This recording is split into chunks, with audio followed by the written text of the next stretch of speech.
은혜와 사랑에 참으로 감사합니다. 많은 사람 가운데 우리를 특별하신 은혜로 자녀 삼아주시고 예수님 통해서 영원한 생명으로 인도하신 아버지 하나님, 아버지의 의와 아버지의 그 나라를 확장할 수 있도록 우리에게 성령을 주셨어.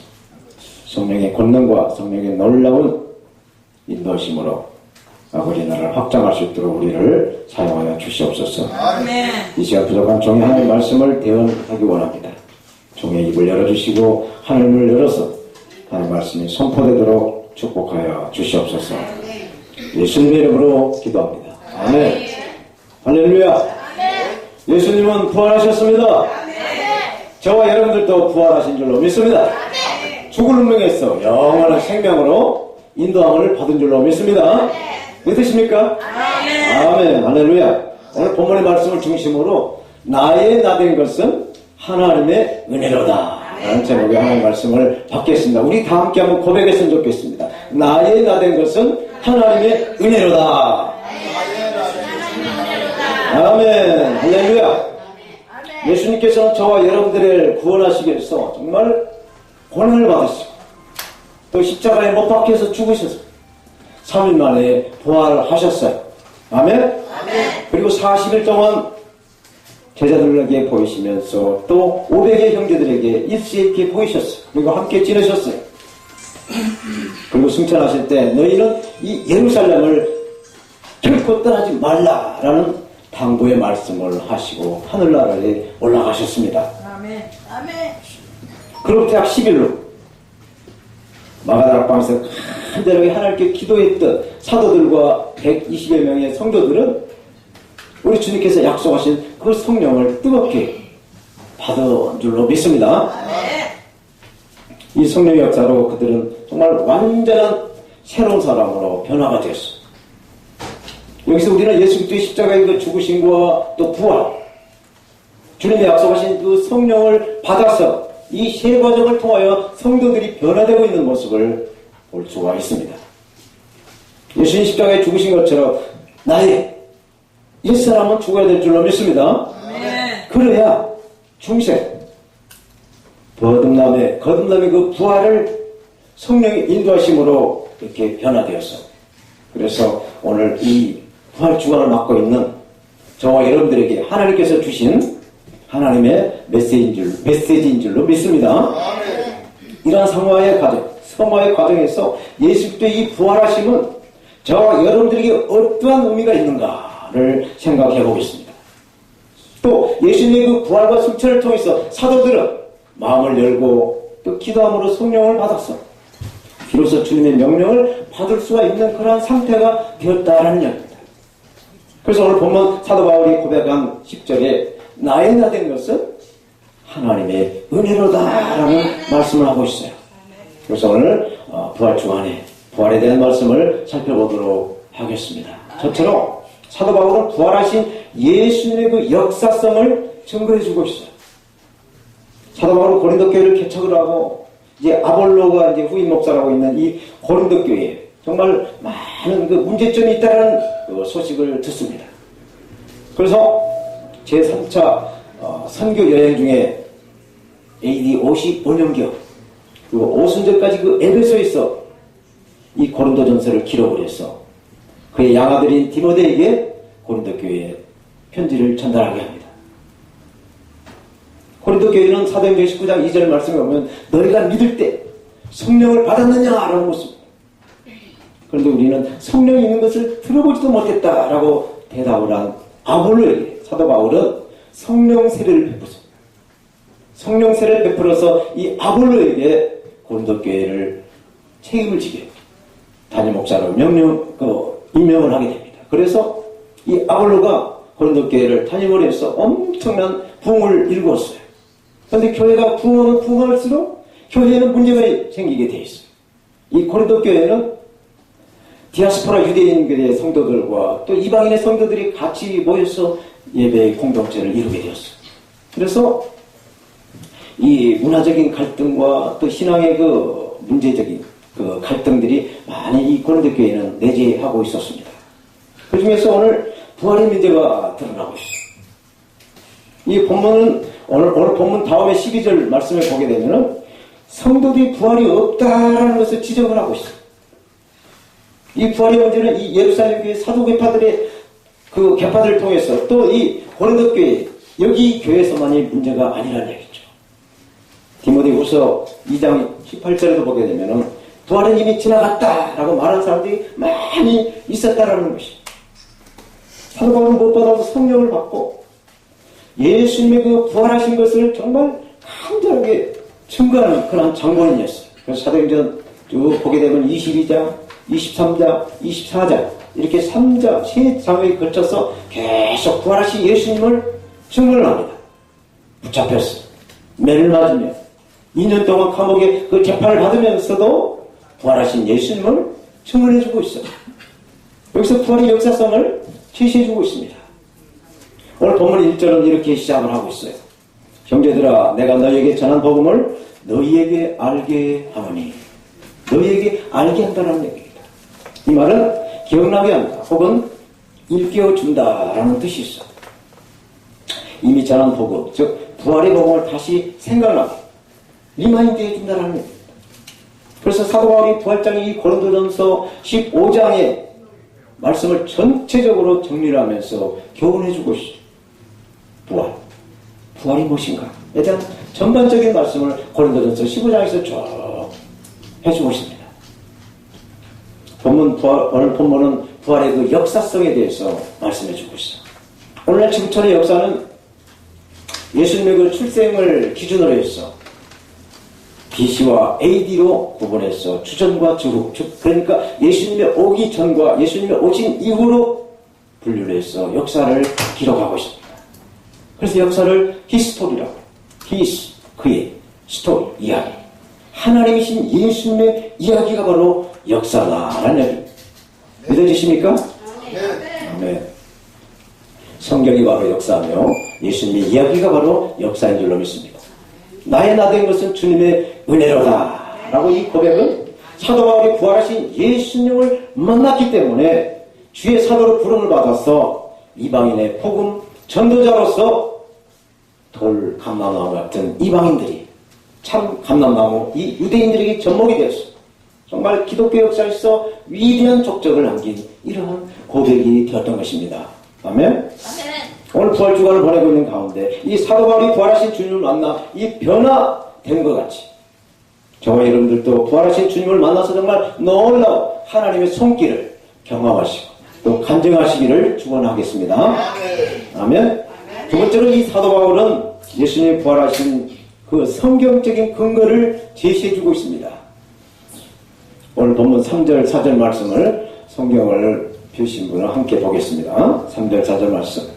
내가 받은 것을 먼저 너희에게 전하노니 이는 성경대로 그리스도께서 우리의 죄를 위하여 죽으시고 장사전에 받으셨다가 성경대로 사흘 만에 다시 살아나리라.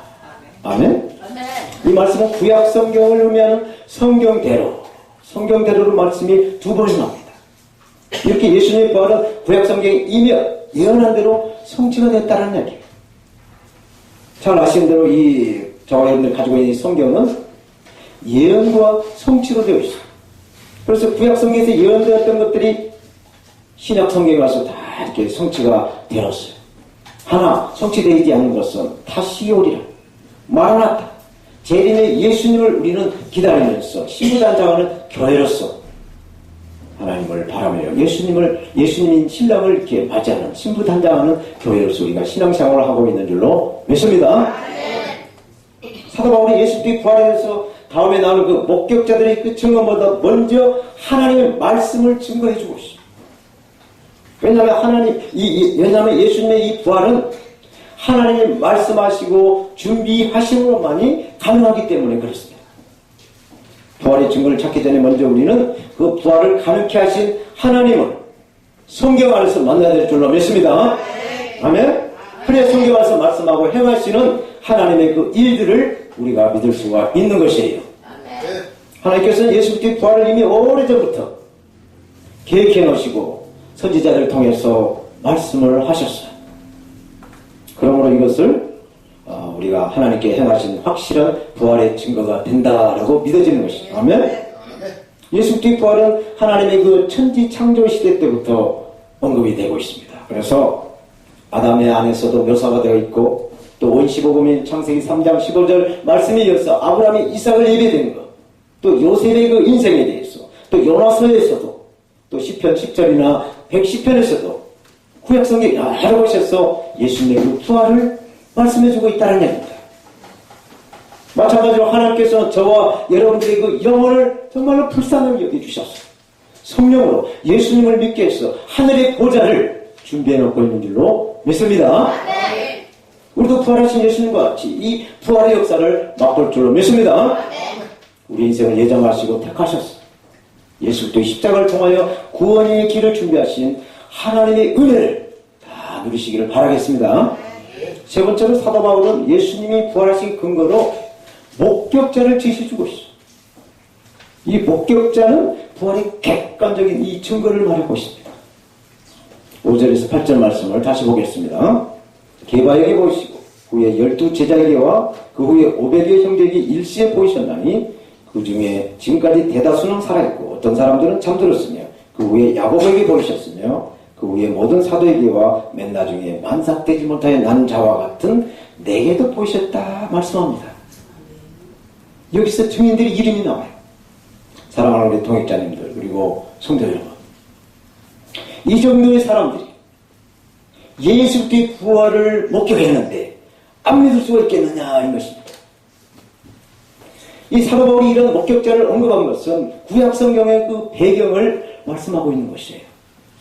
구약성경에 보면 재판을 할 때 두 사람 이상의 증인이 동일한 증거를 제시를 해야 그것을 사실로 받아들였다라고 말씀하고 있어요. 신명기 19장 15절 말씀을 보면 그렇게 기록하고 있어요. 제가 말씀을 공동해드리겠습니다.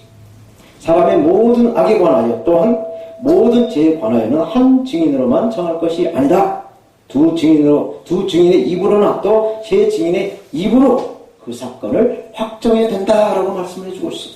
그래서 한 사람이 보았다라고 주장하는 그 증거는 증거로서 채택이 되지 않는다라는 말이에요. 오늘날도 이것은 마찬가지입니다. 그래서 사도 바울이 제시한 이 증인들이 정말 많은 거예요. 예수님이 부활하지 않으셨다면 이렇게 많은 사람들이 동일하게 예수님의 부활하신 모습을 목격할 수가 있느냐라고 묻고 있는 것이에요. 사도 바울이 이렇게 확실한 증거가 있는데 어떻게 예수님의 부활을 가지고 왈가왈부 문제가 안 되는 것을 문제라고 이렇게 삼고 교회를 혼란스럽게 하느냐라고 말하고 있습니다. 정말 교회는 다니고 있지만 예수님을 믿는다고 주여 주여 하면서도 정말 행동을 보면 예수 믿지 않는 불신자와 별다른 그런 그 차이가 없다라고 한다면 참 불행한 일일 것입니다. 사랑하는 성도 여러분, 누구든지 그리스도 안에 있으면 새로운 피조물인 줄로 믿습니다. 아멘. 이전 것은 지나갔을 때 보라 새 것이 된 줄로 믿습니다. 아멘. 아멘. 부활하신 주님과 함께 새 사람이 되신 것을 이 시간 선포합니다. 아멘. 아멘. 아멘. 할렐루야. 아멘. 예수님이 부활하신 이 주간에 우리에게도 부활하신 그 부활의 그 확신을 가지고 부활의 삶을 살아가시기를 바라겠습니다. 아멘. 마지막으로 이 사도 바울은 부활하신 예수님을 직접 만났음을 증거해주고 있습니다. 사도 바울은 예수님이 부활해서 자기를 만나 주심으로 인해서 자기가 내적으로 변화되고 있는 것을 간증하고 있습니다. 오늘 본문 9절에서 10절 말씀을 다시 보겠습니다. 나는 사도 중에 지극히 작은 자, 내가 하나님의 교회를 핍박하였으므로 사도라 칭함을 받기에 감당치 못한 자라. 그러나 나의 나된 것은 하나님의 은혜로 된 것이니 내게 주신 그의 은혜가 헛되지 아니하여 내가 모든 사도보다 더 많이 수고하였으나 내가 한 것이 아니요 오직 나와 함께 하신 하나님의 은혜로다. 아멘. 아멘. 사도 바울은 예수님을 기적적인 방법으로 만났어요. 그리고 그의 삶은 아주 급진적으로 근본적인 변화가 이루어졌습니다. 아멘. 아멘. 완전한 삶을 이렇게 새롭게 경험을 하게 되셨어요. 할렐루야. 아멘. 신앙은 경험인 줄로 믿습니다. 저와 여러분들이 이 신앙은 체험인 거예요. 체험을 해야 돼요. 경험을 맛을 봐야 되는 것입니다. 그리고 우리가 쉽게 먹는 밥도 맛을 보고 먹듯이 우리 신앙도 이 경험이고 체험을 이것을 맛을 보면서 살아가는 이 신앙생활인 것이에요. 이 사도 바울이 나의 나 된 것은 하나님의 은혜다라고 고백한 것처럼 저와 여러분들께서도 하나님의 은혜를 찬양하고 감사해야 될 줄로 믿습니다. 그래서 오늘 또 이렇게 세계 속의 복지신문 방송 이 화요 정기예배의 원근 각지에서 이 자리에 앉아서 하나님의 이름을 찬양하고 예배하신 줄로 믿습니다. 네, 감사합니다. 이 사도 바울이 누리는 기쁨은 정말 나는 약했어, 내 힘으로 감당할 수 없다라고 하나님께 고백할 때 전능하신 하나님이 자기를 부정하고 주님을 높여 드릴 때 주시는 그 은혜, 그 기쁨이 최고의 기쁨이요 최고의 만족이 있다라는 것을 말씀해주고 있습니다. 이러한 확신은 지극히 개인적인 이런 확신이겠지만은 이것만큼 큰 영향력을 주는 그러한 간증은 없을 것입니다.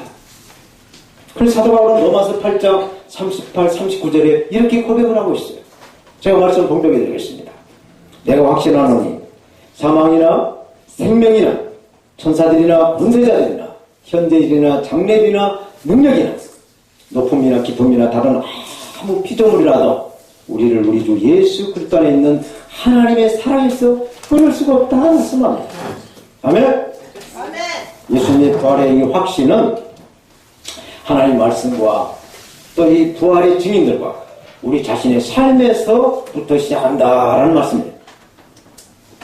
우리가 예수님을 믿고 부활의 신앙을 가진다고 하면서 부활의 신앙이 없는 사람과 동일하게 하면은 그것은 안 된다는 말이에요. 믿어지십니까? 그래서 이렇게 부활을 경험한 정말 진정한 성도라고 한다면 마음이 열리죠. 지갑이 열려, 하늘을 열려. 그래서 뜨거운 기도를 하나님께 할 수가 있어요. 그래서 성령의 충만을 받게 됐어요. 그래서 놀라운 하나님의 손길을 체험하고 간증하게 될 줄로 믿습니다. 그래서 더 강하고 담대한 신앙의 생활을 할 수가 있는 줄로 믿습니다. 말씀을 맺겠습니다. 이 세상에서 억울한 일을 당한 사람 중에서 신학적으로도 이렇게 많은 사람들이 억울한 일을 당한 줄로 압니다. 그 중에서 예수 믿으라는 그 전도에 응하지 않는 사람들일 것이에요. 예수님께서 몸소 맛보게 하신 이 천국, 하나님의 나라를 예수님께서 살아왔던 그 길과 진리, 자유와 정의, 또 은혜와 평화를 각가지 정말 핑계 아닌 핑계의 그 이유를 대면서 예수를 영접하지 않고 교회를 다니지 않는 이러한 사람들이 것입니다. 그래서 천국을 못 가는 거예요. 억울한 일이죠. 다음으로 억울한 사람은 교회는 정말 열심히 다녔지만은 예수님을 만나지 못한 사람일 것입니다. 그 좋다는 돈을 아낌없이 헌금을 하고 그 바쁜 중에 예배드리고 또 봉사하고 그 만난 음식을 금식하면서 하나님을 숨겼는데 하나님이 모른다라고 말한다면 얼마나 억울하겠습니까? 그것은 자기 자신의 존재를 증명하는 그러한 신앙생활을 했기 때문일 것입니다. 우리의 신앙은 예수님의 그 존재를 증명하는 신앙이 되어야 될 줄로 믿습니다. 마지막으로 억울한 사람은 누구냐? 주의 종. 목사 노릇은 했는데 하나님이 내친 사람들일 것이에요. 가족이 반대를 무릅쓰고 목사 안수 받았어. 가족들 고생시켜가며 교인들 돌보느라 온갖 스트레스를 다 받아가고 설교는 설교, 사역이면 사역, 그 목숨을 걸면서 죄의 일을 감당을 했지만은 천국의 그 문턱을 넘지 못한 사람일 것입니다. 목회가 하나님의 영광을 위한 목회가 아니에요. 자기 그 밥벌이 수단이 되었기 때문에 그럴 것입니다. 이 셋 중에 누가 가장 억울하겠습니까? 그 중에 나는 아닐까요? 우리 함께 묵상해 봐야 할 것입니다. 사랑하는 우리 통역자 성도 여러분, 오늘 고린도전서 15장은 부활장이라고 말합니다. 본문에서 말씀한 사도 바울이 예수님을 만나 변화된 모습을 보여주고 있습니다. 변화된다는 얘기입니다. 성령 받기 전에 핍박자의 그 삶에서 성령을 받고 변화되어서 은행이 이렇게 정말로 완전히 바뀐 모습을 보여줍니다. 나의 나 된 것은 하나님의 은혜로 된 것이니 내게 주신 그의 은혜가 헛되지 아니하여 내가 모든 사도보다 더 많이 수고하였으나 내가 아니요 오직 나와 함께 하신 하나님의 은혜로다. 아멘. 예수 믿는다고 핍박을 하고 또 잡아다가 어겨 넣기 위해서 담에 생각하다가 예수님을 만나 이방인의 사도로 택함을 받고 이렇게 겸손하게 하나님의 영광을 찬양하고 있는 줄로 믿습니다. 오늘 보면 가장 중요한 메시지는 무엇이겠습니까? 부활하신 예수님을 만나야 되는 것입니다. 부활하신 예수님을 만나야만이 우리가 변할 수가 있어요. 확실하게 우리의 삶의 패턴이 달라지는 것입니다. 만나야 돼요. 이렇게 우리가 예수님의 그 부활한 것을 어떻게 만날 수가 있을까요? 그것은 역사의 주인이신 예수님을 전적으로 믿어야 될 줄로 믿습니다. 그리고 성경에서 말씀하신 이 예언과 성취가 이루어진 것처럼 부활하신 예수님을 사실적으로 믿어야 될 줄로 믿습니다. 그리고 기도를 해서 정말 뜨거운 성령 체험을 해서 예수님의 그 증인된 삶을 살아야 될 줄로 믿습니다. 오늘 본문 11절 말씀을 결론을 해주고 있습니다. 다 함께 보겠습니다. 그러므로 내나 저희나 이같이 전파하며 너희도 이같이 믿었느니라. 믿었다는 말씀합니다. 오직 성령이 나에게 임하시면 내가 권능을 받고 예루살렘과 온 유대와 사마리아와 땅끝까지 이르러 예수님이 증인이 되리라 말씀하고 있어요. 성령이 임해야만 이가 할 수가 있다는 말씀이에요. 이렇게 예수님의 증인으로 신앙생활을 하게 되면은 살아계신 하나님이 저와 여러분들의 이 삶을 책임져 주실 줄로 믿습니다. 우리의 그 신앙의 믿음이 부활케 된다는 말씀을 해주고 있어요. 아멘. 예수님이 부활하신 것처럼 우리도 이 영생의 부활, 사명의 부활, 생업의 부활, 인생의 부활, 종합 세트의 부활이 돼서 이 부활의 삶을 누리시고 나누시기를 부활하시는 우리 주 예수님의 이름으로 축원합니다. 아멘.